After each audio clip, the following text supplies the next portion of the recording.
جانے مسائل تو علماء سے پوچھیں، یہ حکم مبین ہم کو رب سے ملا ہے۔ الحمدللہ رب العالمین والصلاة والسلام علی سید المرسلین، اما بعد فاعوذ باللہ من الشیطان الرجیم، بسم اللہ الرحمن الرحیم۔ الصلاة والسلام علیکہ یا رسول اللہ وعلی آلکہ واصحابکہ یا حبیب اللہ، الصلاة والسلام علیکہ یا نبی اللہ وعلی آلکہ واصحابکہ یا نور اللہ۔ مدنی چینل کے ناظرین، پروگرام دارالافتاء اہل سنت میں آپ کو خوش آمدید کہتے ہیں۔ اللہ پاک ہم سب کے علم میں برکتیں عطا فرمائے، علم نافع کی دولت سے ہمیں مالا مال فرمائے۔ ابتداءً درود پاک کی فضیلت ہمارے پیارے رسول صلی اللہ علیہ وآلہ وسلم کا فرمان عظمت علی شان ہے، ان اول الناس بی یوم القیامہ اکثرہم علیہ صلاۃ۔ قیامت کے دن میرے قریب ترین وہ ہوگا جو مجھ پر کثرت سے درود پڑھتا ہوگا۔ صلو علی الحبیب صلی اللہ تعالی علی محمد صلی اللہ علیہ وآلہ وسلم، صلاۃ و سلام علیکہ یا سیدی یا رسول اللہ۔ آج کے ہمارے مہمان مفتی محمد حسان عطاری صاحب ہیں۔ حضرت آپ کو خوش آمدید کہتے ہیں۔ کیسے مزاج گرامی آپ؟ الحمدللہ رب العالمین علی کل حال۔ عید قربان کے ایام کتنے ہیں؟ یعنی جن ایام کے اندر قربانی وہ ہوتی ہے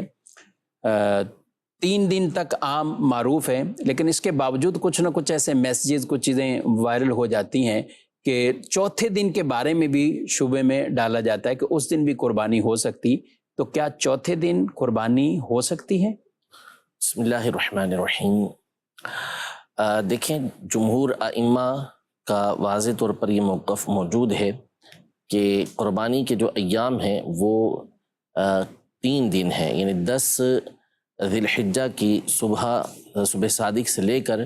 12 تاریخ کی غروب آفتاب سے پہلے تک کا جو وقت ہے یہ قربانی کا وقت ہوتا ہے، ایام النحر یہ کہلاتے ہیں۔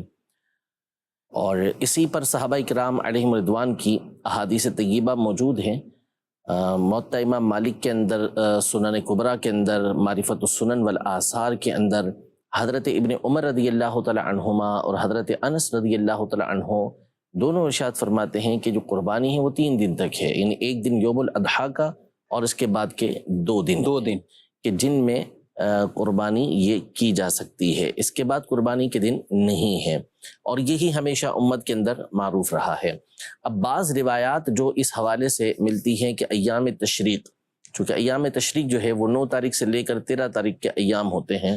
تو اس کو جو ہے وہ قربانی کے ایام کہا گیا ہے، لیکن اس طرح کی جو روایت آئی ہیں وہ تمام کی تمام سند کے اعتبار سے ضعیف ہیں، اور جو احکام شرعیہ ہوتے ہیں ان میں ضعیف احادیث معتبر نہیں ہوتی۔ فضائل، ترغیب و ترہیب، یہ جو ابواب ہوتے ہیں ان میں تو آپ ضعیف حدیثیں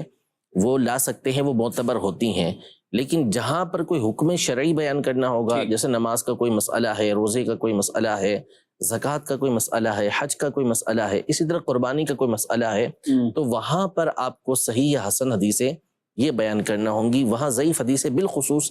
جہاں صحیح احادیث طیبہ ہوں اس کے مقابل نہیں آتی۔ تو جو صحابہ کرام علیہم رضوان نے، حضرت ابن عمر رضی اللہ تعالی عنہما، حضرت انس رضی اللہ تعالی عنہ نے فرمایا، اس کو شریعت کی اصطلاح میں کہتے ہیں کہ یہ لفظ کے اعتبار سے موقوف ہے، یعنی اقوال صحابہ کے ہیں، لیکن حکم کے اعتبار سے یہ نبی پاک صلی اللہ علیہ وسلم سے ثابت ہے، اس کو مرفوعاً کہتے ہیں۔ تو یہ احادیث طیبہ موجود ہیں، یقیناً ایسا ہو ہی نہیں سکتا کہ ان صحابہ نے عقل سے مقرر کیا ہو، بلکہ یہ نبی پاک صلی اللہ علیہ وسلم کا طریقہ کار رہا ہے۔ تو اس کے مقابل جو روایتیں آ رہی ہیں، جیسے ایک روایت جو ہے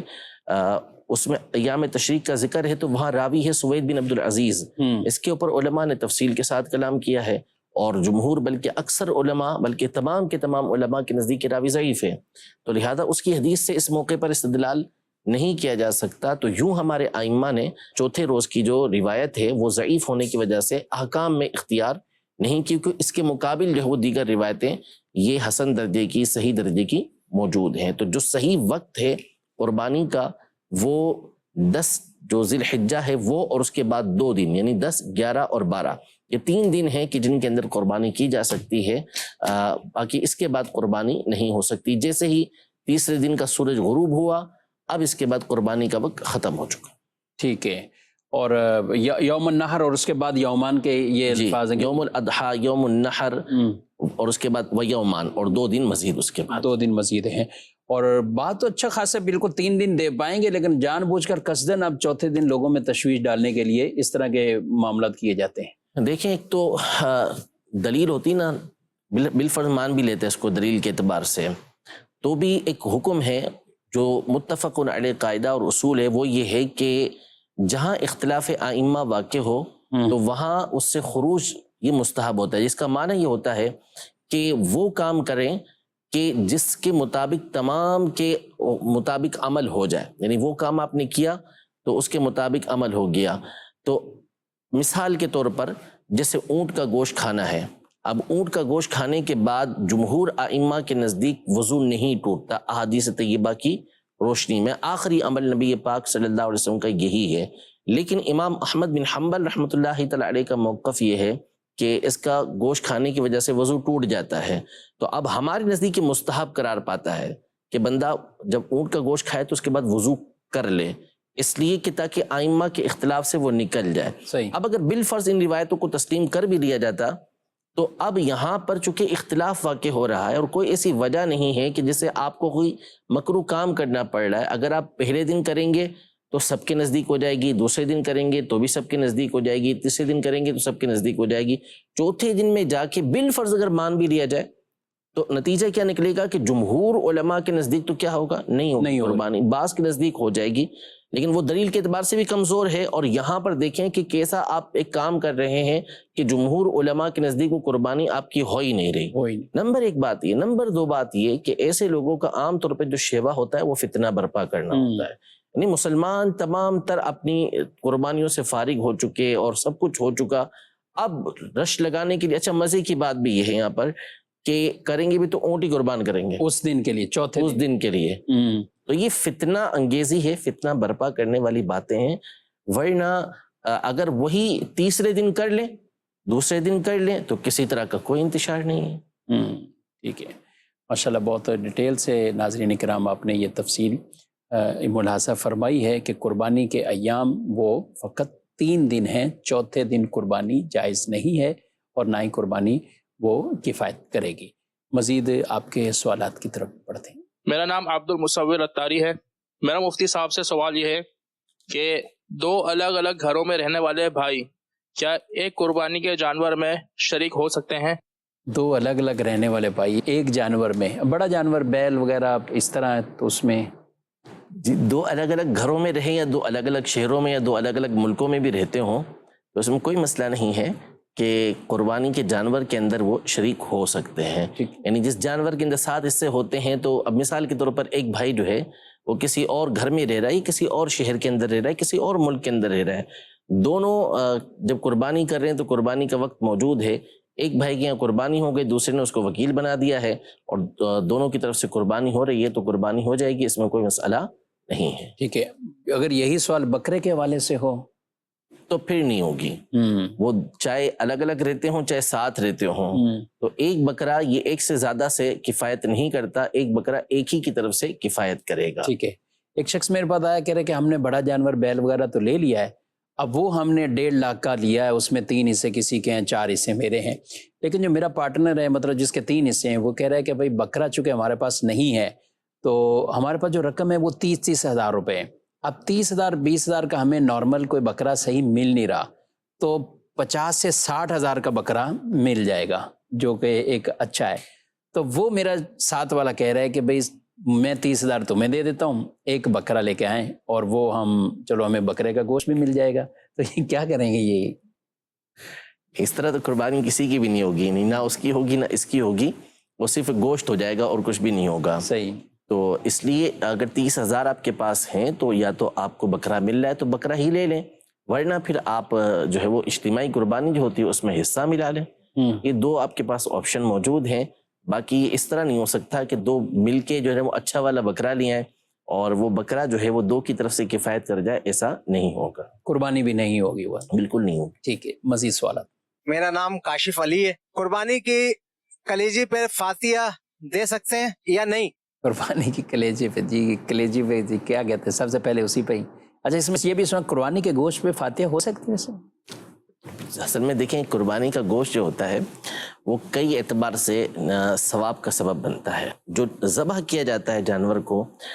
وہ ذبح فی نفسی ہی، خود ذبح کرنا، یہ بھی عبادت ہے، اس پر بھی بندے کو ثواب ملتا ہے. اب اس کے بعد جو تقسیم وہ گوشت کرے گا یا اس کے اوپر فاتحہ دے گا، اس کے ذریعے سے نیاز کرے گا، اچھی نیت کے ساتھ کھائے گا، تو وہ تمام علیحدہ ثواب کے ذرائع بنتے ہیں. لہٰذا اس پہ جب فاتحہ دی جائے گی، چاہے وہ کلیجی کے اوپر دیں، چاہے آپ گوشت کے اوپر دیں، کسی بھی چیز کے اوپر دیں، فاتحہ بالکل اس پہ دے سکتے ہیں، دینا چاہیے، انشاءاللہ یہ باعث ثواب ہوگا آپ کے لیے. ٹھیک ہے، مزید سوال. میرا نام محمد طالب ہے. مفتی صاحب، میرا آپ سے یہ سوال ہے کہ اگر کسی شخص کے گھر میں 4 فرد ہیں اور ان چاروں پر قربانی واجب ہے اور وہ کسی ایک فرد کے بعد اپنا مال جمع کرا دے، تو ان چاروں کی قربانی ہو جائے گی یا ایک کی ہوگی؟ دیکھیں، اگر تو اس کا معنی یہ ہے کہ سارے کے سارے صاحب نصاب ہیں اور اپنے اپنے حصے کی رقم اس کو دے دیتے ہیں، اور ان چاروں کی طرف سے فقط ایک چھوٹا جانور، جیسے مثال کے طور پہ بکرا لے کر آ جاتا ہے اور وہ چاروں کی طرف سے قربانی کرتا ہے، تو کسی کی طرف سے قربانی نہیں ہوئی. اور اگر یہ چاروں حصے اس کو دے دیتے ہیں اور یہ بڑا جانور لے آتا ہے اور پھر چاروں مل کے ایک بڑا جانور کرتے ہیں، تو اس صورت میں سب کی طرف سے قربانی کفایت کر جائے گی کہ بڑے جانور کے اندر، اونٹ وغیرہ کے اندر، بیل وغیرہ جو ہیں، ان کے اندر 7 افراد شریک ہو سکتے ہیں. اور اگر اس کا مطلب نعوذ باللہ یہ بنتا ہے کہ مثال کے طور پر کسی کے پاس اتنی ہی رقم تھی کہ جس کی وجہ سے وہ صاحب نصاب ہو رہا تھا، قربانی اس کے اوپر لازم ہو رہی تھی، اس لیے اس نے اٹھا کے ایک کو دے دی تھی انہوں نے کہ ہم پر قربانی واجب ہی نہ رہے، اور اس کے اوپر واجب تھی تو مزید اس کو رقم دے دی ہے تاکہ اسی کے اوپر واجب رہے، ہمارے پر واجب نہ رہے. تو یہ تو گناہ کی بات ہے، ایسا ہیلا کرنے کی شریعت مطہرہ اجازت نہیں دیتی. تو اس لیے سب خوش دلی کے ساتھ قربانی کریں، ملا کے کر سکتے ہیں ملا کے کریں، اور اگر آپ اجتماعی قربانی میں حصہ لیتے ہیں تو اس کے اندر حصہ لے لیں. ٹھیک ہے جی، مزید سوال. جو آدمی مہینے کے 3 روزے رکھتا ہو، پورے مہینے میں کسی دن 3 روزے رکھتا ہو، تو کیا وہ منگل کو روزہ رکھ سکتا ہے؟ کسی روزہ رکھ سکتا ہے منگل کو 3 دن لگاتار؟ تو کیا کہتے ہیں؟ اب دیکھیں، مہینے کے 3 روزے رکھنے ہیں. دیکھیں 3 روزے مہینے کے رکھ رہا ہے، تو ابھی اس منگل کا پوچھ رہے ہیں یا کسی عام منگل کا پوچھ رہے ہیں؟ کیونکہ عید الاضحیٰ جو ہوتی ہے اس دن اور اس کے بعد 3 دن تک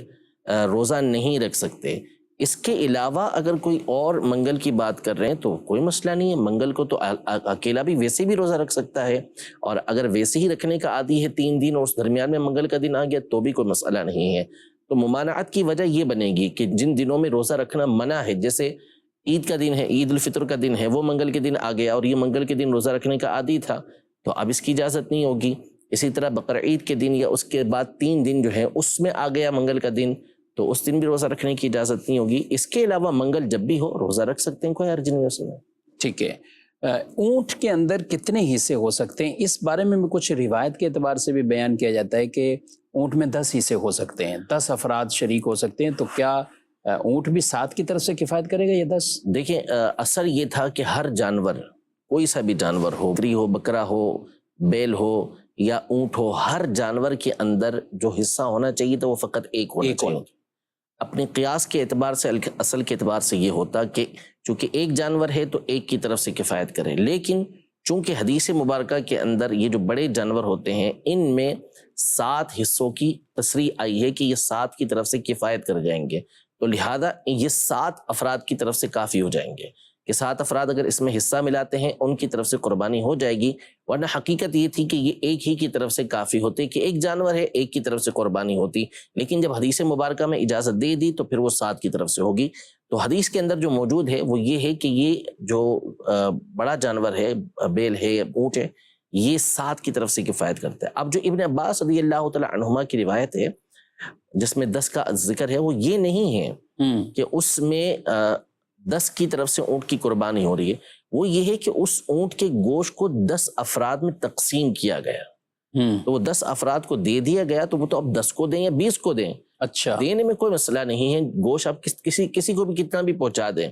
تو لیکن اصل جو قربانی کا وجوب ہے، جو واجب قربانی ہوتی ہے، وہ کتنے افراد کی ادا ہو سکتی ہے؟ تو وہ اونٹ میں 7 افراد ہی کی ادا ہو سکتی ہے. صحیح ہے، اس میں بطور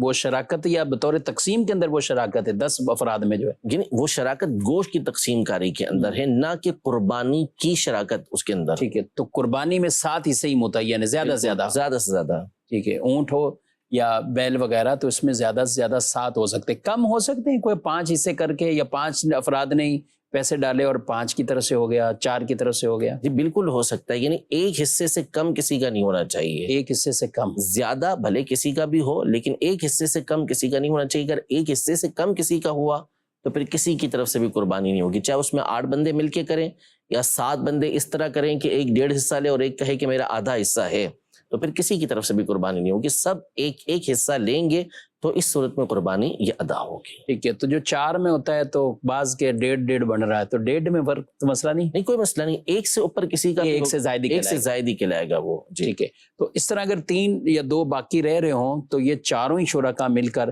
ایک حصہ نبی پاک صلی اللہ علیہ وسلم، پھر صحابہ اکرام، اہل بیت، اس طرح کر کے مقرر بالکل کر سکتے ہیں، اس میں کوئی مسئلہ نہیں۔ اور کرنا بھی چاہیے، کرنا بھی جو صاحب ثروت ہیں جن کو اللہ نے نوازا ہے، اور نبی پاک صلی اللہ علیہ وسلم امت کی طرف سے بھی قربانی فرمایا کرتے تھے،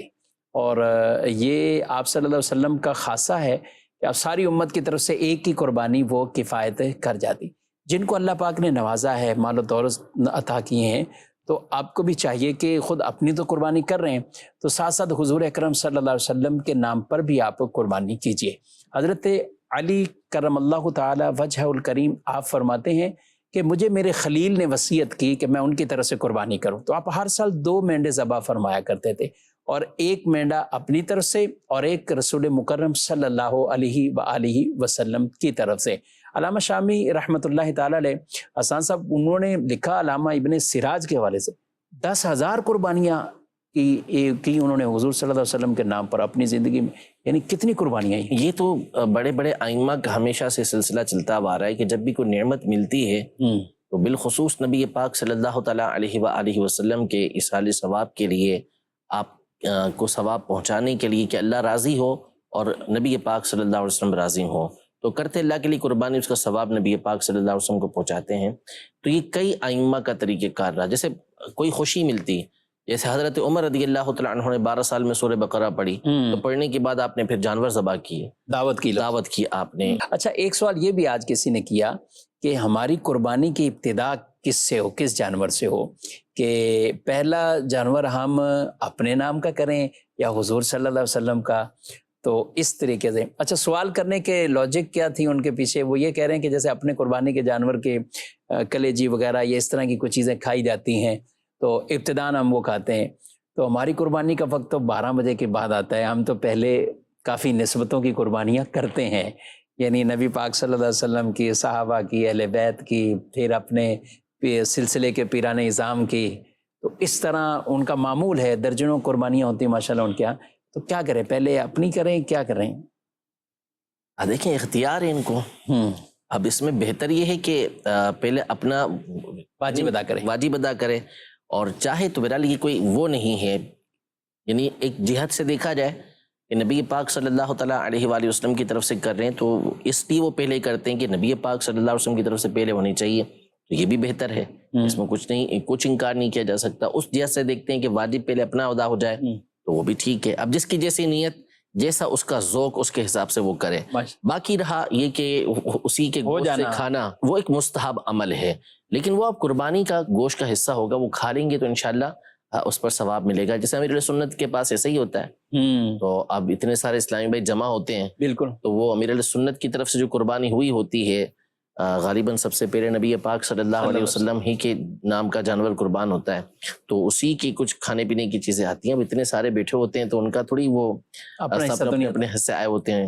حالانکہ ان میں سے بہت سے وہ ہوتے ہیں کہ جن کے گھروں پہ قربانیاں ہو رہی ہوتی ہیں، لیکن امیر سنت کی بارگاہ میں حاضر ہوتے ہیں تو اسی سے کھا رہے ہوتے ہیں وہ، تو اس لیے کوئی حرج نہیں ہے اس کے اندر، اور جس بھی جانور کو آپ پہلے ذبح کریں اس میں سے کھا لیتے ہیں تو کوئی حرج نہیں اس میں۔ ماشاءاللہ ایسے ذوق والے بھی افراد ہیں اور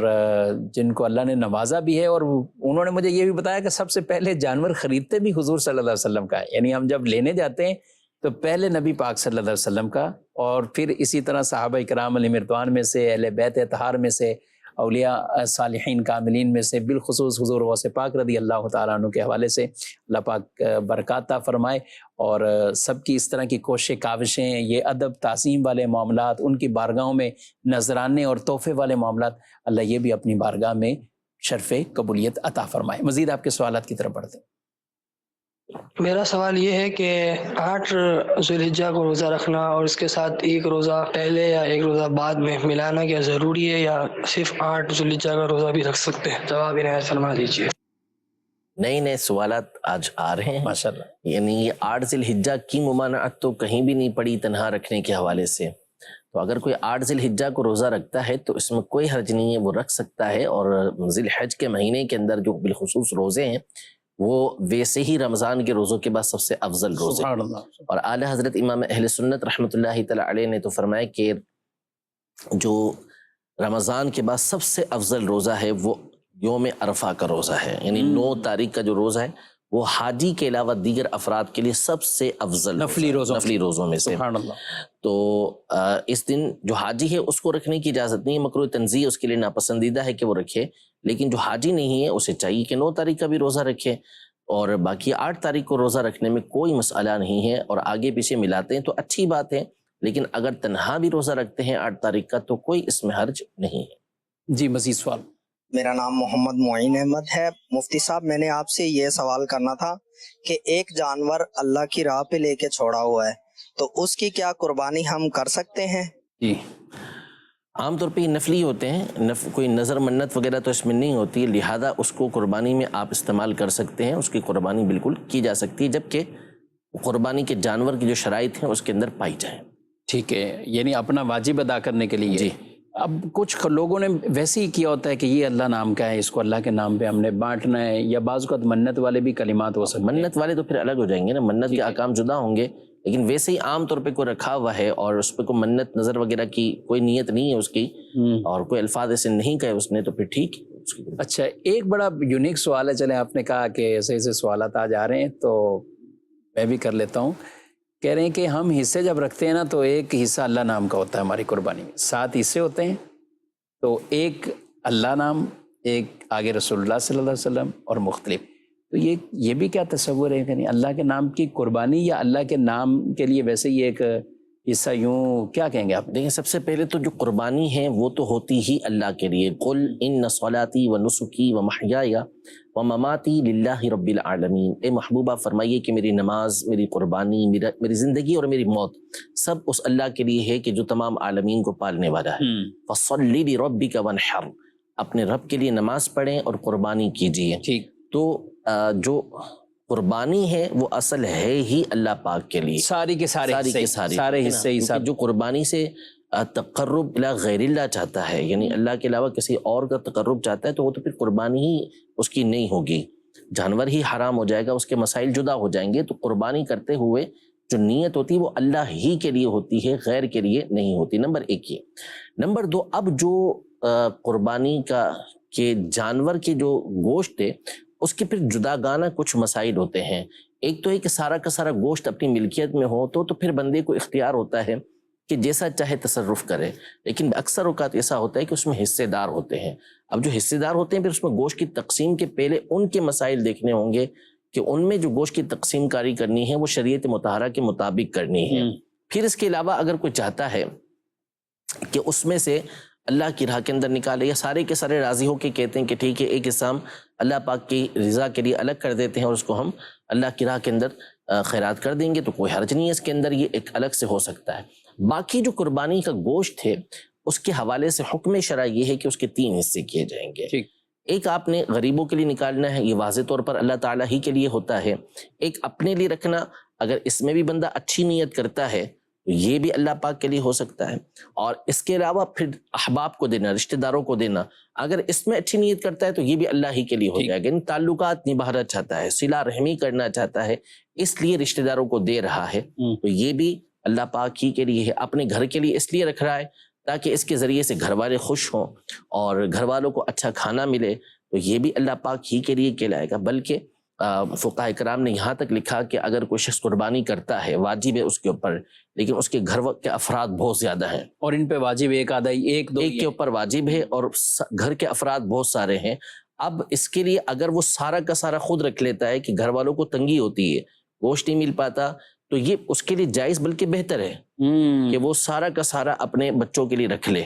جبکہ ایسی صورت ہو، ہمارے یہاں عام طور پہ ایسی صورت ہوتی نہیں ہے، لیکن یہ کنڈیشن اس زمانے کے اعتبار سے علماء کرام نے لکھی ہے کہ گھر کے افراد بہت زیادہ ہیں، اس لیے اس کے اوپر جو قربانی واجب تھی قربانی کر کے اس نے گوشت رکھ لیا، تو یہ بہتر ہے، لیکن افضل اور اولا طریقہ جو عمومی طور پر ہوتا ہے وہ یہی ہوتا ہے کہ اس کے 3 حصے یہ کیے جائیں۔ ٹھیک ہے، تو خلاصہ یہی ہوا کہ یہ وہ جو ایک حصہ تھا، یعنی اللہ کے نام پر قربانی یا اللہ کا حصہ، یوں یہ تصور، اس کو کیا کہیں گے آپ؟ اس میں کوئی مسئلہ نہیں ہے نا کہ اللہ کے نام پہ جب قربانی کر لی، اب ایک گوشت کا اچھے سے اچھا حصہ مثال کے طور پر رکھ لی کہ بھئی یہ تو ہم اللہ پاک کے لیے نکالیں گے، یعنی غریبوں کو دے دیں گے، سیدوں کو دے دیں گے، یہ اس نے نیت کی تو ٹھیک ہے، کوئی حرج نہیں۔ ٹھیک ہے، ماشاءاللہ۔ اور خود امام اہل سنت اعلیٰ حضرت علیہ رحمہ کا بھی یہ معمول رہا ہے، اور آپ نے بیان فرمایا ہے کہ جو قربانی میں نبی پاک صلی اللہ علیہ وسلم کے نام پر وہ کرتا ہوں تو اس کا گوشت سارا سادات کرام کی خدمت میں پیش کر دیا جاتا ہے، کہ یہ بھی ایک محبت کا انداز ہے، اور انہی کے نانا کے نام پر قربانی کی ہے تو انہی کا گوشت گویا کہ آپ کی آل میں ہی آپ کے ان گھرانے والوں کو ہی گویا کہ پہنچا دیا گیا، اور جو فرمایا میں اپنے مرحوم والد کے نام پر کرتا ہوں تو اس کا گوشت سارا وہ تصدق کر دیں، وہ اللہ کے نام پر یعنی خاص غربا میں تقسیم کر دیتے ہیں، تو یہ بھی اچھا عمل ہے، جس سے یہ ہو سکے تو ایسا بھی کرنا چاہیے۔ مزید سوالات؟ محمد نواز اطاری رحیم یار خان سے، مفتی صاحب سے میرا سوال یہ ہے، قربانی کی کھال جو چمڑا ہوتا ہے یہ مساجد زیر تعمیر ہو اس کو یا امام صاحب کو یا سید صاحب کو لگ سکتی ہے، اس کے بارے میں رہنمائی فرما دیجئے۔ جی بالکل، مسجد میں تو دے سکتے ہیں، اس میں کوئی مسئلہ نہیں۔ امام صاحب کو بھی اگر آپ بطور تنخواہ وہ نہیں دیتے، یعنی مثال کے طور پر آپ نے امام صاحب سے اجارہ کیا ہوا ہے کہ امام کو تنخواہ آپ دیتے ہیں، اب بطور اجرت آپ اسے دے رہے ہیں تو اس کے دینے کی اجازت نہیں ہے۔ اسی طرح سید صاحب آپ کے یہاں مثال کے طور پر جاب کرتے ہیں تو اب آپ ان کو اجرت کے اندر وہ دینا چاہتے ہیں تو اس کی اجازت نہیں ہے، لیکن اس کے علاوہ ویسے ہی آپ ان کی خدمت کے لیے یہ قربانی کی جو کھال ہوتی ہے وہ ان کو دے دیتے ہیں تو کوئی حرج نہیں ہے، انہیں دیا جا سکتا ہے، دے سکتے ہیں۔ بالکل۔ لگتی کس کو، انہوں نے بولا کس کو لگ سکتی، کس کو؟ یہ ہر جو تقرب یعنی نیکی کا کام ہوتا ہے، خیر کا کام ہوتا ہے، اس کے اندر اسے دیا جا سکتا ہے، مساجد کے اندر دے سکتے ہیں، مدرسے کے اندر دے سکتے ہیں، خود اپنے تک کے لیے رکھنے کی اجازت ہوتی ہے جبکہ اس سے تمول نہ ہو اور اس کو ایسی چیز کے ساتھ آپ نہ بدلیں کہ جو فنا ہو جائے گی۔ مثال کے طور پر اس جو چمڑا تھا اس کو کسی نے جو خشک کر لیا اور اب اپنے بیٹھنے کے لیے اس نے رکھ لیا، یا اس کی جلد بنا لی، اس نے چھوٹے چھوٹے پیس کر کے اس کی جلد بنا لی، تو یہ بھی ٹھیک ہے، اس طرح کیا جا سکتا ہے۔ پرانے زمانے میں لوگ پانی بھرنے کے لیے مشکیزیں بناتے تھے، وہ بھی بنائے جا سکتے ہیں۔ ٹھیک ہے، تو یعنی خود بھی رکھ کر اسے ایسے کام میں لیا جا سکتا ہے کہ جس کے اندر اس کھال کو فنا کرنا لازم نہ آئے، ختم کرنا لازم نہ آئے۔ ٹھیک ہے، بیچ دینا، پیسہ کما لینا، نہیں، یہ جائز نہیں ہے۔ اگر آپ اس کو بیچا تو اب اس کا جو پیسہ ہے یہ شرعی فقیر ہی کو دینا ہوگا، اب آپ کسی سید صاحب کو بھی نہیں دے سکتے، امام صاحب اگر مستحق کے زکوٰۃ نہیں ہے تو ان کو بھی نہیں دے سکتے، تو اب جو دینا ہوگا وہ صرف اور صرف آپ کو شرعی فقیر ہی کو دینا ہوگا۔ ٹھیک ہے، بعض اوقات آدمی کے کچھ خاندان میں ایسے لوگ ہوتے ہیں یا بیوہ عورتیں ہوتی ہیں تو وہ چاہتے ہیں کہ اس کو بیچ کر ہم نے اس کا جو پیسہ آیا وہ ان غریبوں میں تقسیم کر دیں گے۔ جی بالکل، یہ ایسا ہو سکتا ہے، غریبوں کے لیے اس کو خود بیچا اس نیت سے کہ ان تک رقم پہنچانی ہے، یا اس لیے بیچا کہ اس کی رقم مسجد تک پہنچائیں گے، یا اس لیے بیچا کہ اس کی رقم سیدوں کو پہنچانی ہے جو مستحق ہیں اس کے، تو اس لیے بیچا تو اب وہ رقم ان کو پہنچائی جا سکتی ہے۔ ٹھیک ہے، ماشاءاللہ۔ اس کے ذریعے سے بھی ہمیں ثواب ہی کمانا چاہیے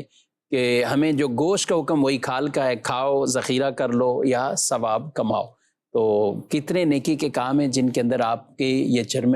قربانی کے جانوروں کی یہ کھالیں۔ الحمدللہ اس پیاری اور دینی تحریک دعوت اسلامی جس کے ساتھ لاکھوں لوگ عشاقان رسول یہ تعاون کرتے ہیں، بلکہ نہ صرف تعاون بلکہ خود پہنچاتے بھی ہیں وہاں پر، اور خود بھی کوشش کرتے ہیں کہ اپنے دوست احباب کو بھی ساتھ ملا کر، یا جیسے ہی کہیں قربانی کا جانور نظر آیا ان کو پہلے سے بکنگ کرتے ہیں، وہاں ان کو جا کر ٹوکن دیتے ہیں، رسید دیتے ہیں، یا ان سے بات چیت کر لیتے ہیں کہ آپ دعوت اسلامی کو یہ کھال دیجئے، تو اس طرح کا عمل آپ کو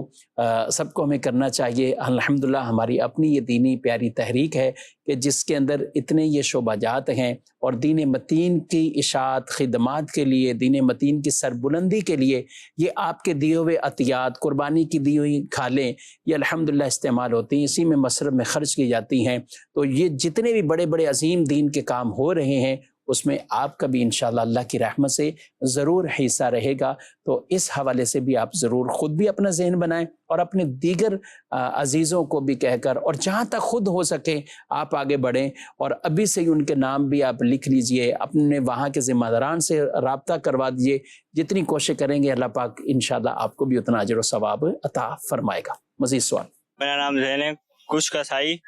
جو عید کی نماز نہیں پڑھتے ان سے قربانی کروانا جائز ہے یا نہیں؟ نماز انہوں نے پڑھی نہیں ہے تو قربانی کیا کہتے ہیں؟ ہونا تو میرا یہی چاہیے کہ نہ کریں ان سے قربانی، تاکہ زجر و توبیخ ہو اور ان کو عبرت ملے کہ بھائی لوگ ہم سے اس قدر جو ہے وہ بیزار ہیں کہ ہم نماز نہیں پڑھے تو ہم سے قربانی نہیں کروا رہے، لیکن بہرحال ان کو ان دنوں کے اندر کوئی پرواہ نہیں ہوتی ہوگی۔ امید تو یہی ہے کہ ان دنوں میں جو قصاب ہوتے ہیں وہ بھی بہرحال نماز عید تو پڑھتے ہی ہوں گے، ہاں لیکن ان میں سے ایک تعداد ہوگی کہ جو نہیں پڑھتی ہوگی، تو اگر ان سے قربانی نہ کریں تو اچھی بات ہے، لیکن اس دن جو حالت ہوتی ہے وہ تو راہ چلتا مل جائے کسائی جو قصاب ہوتا ہے اسی کو پکڑ لیتے ہیں۔ اب کہاں اس کی تفتیش کرنے کے لیے جائیں گے کہ اس نے عید کی نماز پڑھی یا نہ پڑھی؟ بہرحال اگر اس نے مسلمان ہے اور اس نے اللہ کا نام لے کے ذبح کر دیا تو اس صورت میں جانور تو آپ کا ذبح ہو جائے گا، لیکن بہت اچھی بات ہے کہ ایسے آپ قصاب کے ذریعے سے قربانی کروائیں کہ جو نماز پڑھتا ہو، عام روٹین میں بھی نماز پڑھتا ہو، باشرہ ہو، تو بہت اچھی بات ہے، اور جتنا وہ نیک ہوگا اتنے ہی آپ کے لیے اچھا ہوگا۔ اور یہ خود بھی جن کا حصہ ہو رہا ہے اگر قربان کرنا چاہتے ہیں اور کرنا بھی چاہیے تو خود ذبح کریں، یہ تو زیادہ اچھا ہے، خود ذبح کریں، خود ذبح کریں، اور ورنہ کم از کم یہ ہو کہ اس کے پاس وہ کھڑے رہیں۔ اصل میں ذبح کرنا الگ چیز ہوتی ہے، جی ہاں، اصل مسئلہ اس کو سنبھالنا، جانور کو اس کو گرانا، اس کے بعد اس کو ظاہر ہے وہ تو اس کے جو ماہر ہیں وہی کریں گے۔ جی ٹھیک ہے۔ اچھا، انہوں نے خود بھی اگر نماز نہ پڑھی ہو جس کا حصہ ہو رہا ہے تو شہر کے اندر اگر نماز ہو چکی ہے، جہاں انہیں شہر میں قربانی کر رہے ہیں اور پورے شہر کے اندر کہیں بھی نماز عید ہو چکی ہے تو اس کے بعد قربانی تو ہو سکتی ہے۔ بہتر یہ ہے کہ آپ اپنی عید پڑھنے کے بعد ہی قربانی کریں۔ ٹھیک، مزید سوال؟ میں اصل میں قربانی کرنا چاہ رہا ہوں، دو حصے میں لے رہا ہوں، ایک میں اپنا کرنا چاہ رہا ہوں، ایک بیٹی کا جو ابھی شادی شدہ نہیں ہے، تو کیا ان کی طرف سے قربانی کر سکتا ہوں یا؟ جی بالکل، اگر دیکھیں ان کی طرف سے نفلی قربانی کر رہے ہیں تو کوئی مسئلہ نہیں، اور اگر ان کے اوپر واجب ہے اور آپ ان کے تمام کام سر انجام دیتے ہیں، ان کو پتہ ہے کہ ان کے واجب بھی جو اس طرح کے ہوتے ہیں وہ آپ ادا کر دیتے ہیں، زکوٰۃ ان کی طرف سے دے دیتے ہیں، صدقہ فطر ان کی طرف سے دے دیتے ہیں، اب اس طرح کی اجازت آپ کو موجود تھی تو آپ نے اس کی طرف سے قربانی کا حصہ لے لیا تو اس کی طرف سے بھی قربانی ادا ہو جائے گی، اور بہتر یہ ہے کہ آپ اسے بتا دیں کہ بھائی میں تمہاری طرف سے قربانی کا حصہ ملا رہا ہوں، تاکہ ایک تو واضح طور پہ اجازت ہو جائے، دوسرا یہ کہ اس کو پتہ بھی چل جائے کہ میرا واجب ادا ہو رہا ہے۔ ٹھیک ہے، مزید سوال؟ میرا مفتی صاحب یہ سوال ہے کہ کتنی دولت قربانی سے واجب ہے؟ کتنا نصاب کنہوں نے پوچھا ہے، خلاصہ یہ جی بیان کر 52.5 تولہ چاندی یا 52.5 تولہ چاندی کے مساوی ضرورت کے علاوہ رقم ہو، یا ایسا سامان کہ جو بیچنے کا ہے یا ضرورت کے علاوہ کا سامان ہے وہ اتنا ہے کہ 52.5 تولہ چاندی تک پہنچ جاتا ہے، یا آپ کے پاس کچھ چاندی ہے، کچھ رقم ہے، کچھ سونا ہے، کچھ بیچنے کا مال ہے یا ضرورت کے علاوہ مال ہے، ان میں سے کچھ موجود ہے اور سب کو ملائیں تو 52.5 تولہ چاندی کی رقم کے برابر ہو جائے گا، تو ایسے شخص کے اوپر بھی قربانی واجب ہوتی ہے، یہ نصاب ہے اس کا۔ ٹھیک ہے، ناظرین اکرام، آپ نے پروگرام ملاحظہ کیا، اللہ پاک سب کو درست طریقے کے مطابق جتنے بھی لاکھوں لاکھ لوگ حج کرنے کے لیے گئے ہیں حج مبرور کی توفیق عطا فرمائے، اور جو قربانیوں کے لیے کوششیں کر رہے ہیں، جانور خرید رہے ہیں اور لے کے آ چکے ہیں، جانوروں کی خدمتیں کر رہے ہیں، اللہ پاک سب کے نیک اعمال اپنی بارگاہ میں قبول و منظور فرمائے، آمین بجاہ نبی الامین صلی اللہ علیہ وسلم۔ جانے مسائل تو علماء سے پوچھیں، یہ حکم مبین